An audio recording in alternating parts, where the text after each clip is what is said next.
resources. The green dots on the map indicate the locations of mass graves where Holocaust victims are buried. Many of these graves are located in Jewish cemeteries, and others have been marked on site. This has allowed us to identify their locations and indicate them on the map. The marked area is the general government, the part of German-occupied Poland that was not annexed to the Reich. The 5 districts of the general government are marked with different colors, and the map also shows the railway lines. However, we can change the background by selecting the appropriate option on the left-hand side of the screen. For example, we can display the location of graves on top of Polish administrative maps, using the administrative units from the early post-war period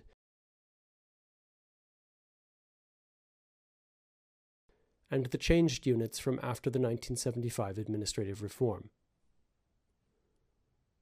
It is also possible to display the location of the graves on pre-war and early post-war maps by changing settings in the Base Maps section.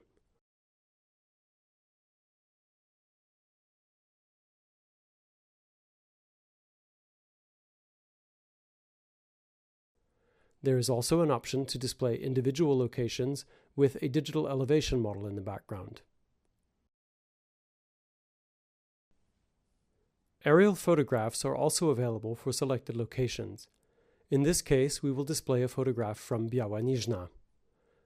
Photographs are available from before the end of the war, in this case from 1944, as well as from the early post-war period. Since the photos are very large, it can take some time for them to load.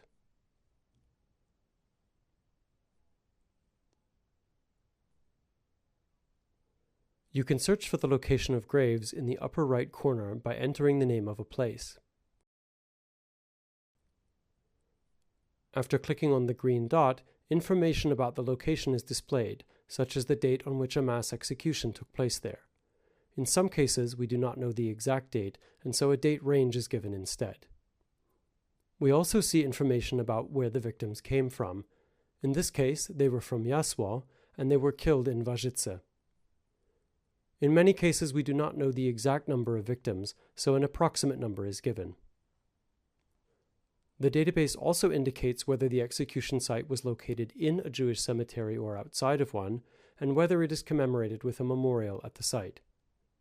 We also provide links to other web pages where you can find more information about a given place.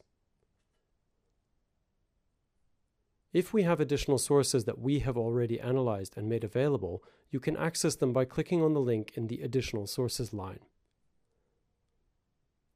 This opens a separate page where you can find supplementary archival documents, such as photos or other materials about the place in question.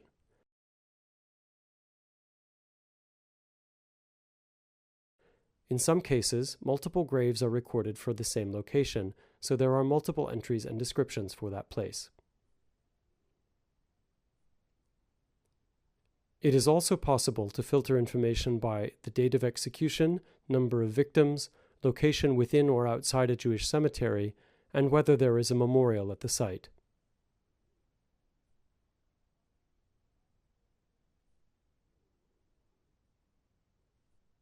You can also display locations for which we have additional resources, as you see here. Now, only those places with supplementary material are displayed. The GeoPortal will be updated and improved over time. The current data comes primarily from the Encyclopedia of Camps and Ghettos, published by the United States Holocaust Memorial Museum in Washington, D.C. If you have new, additional, or updated information about a location, please get in touch with us.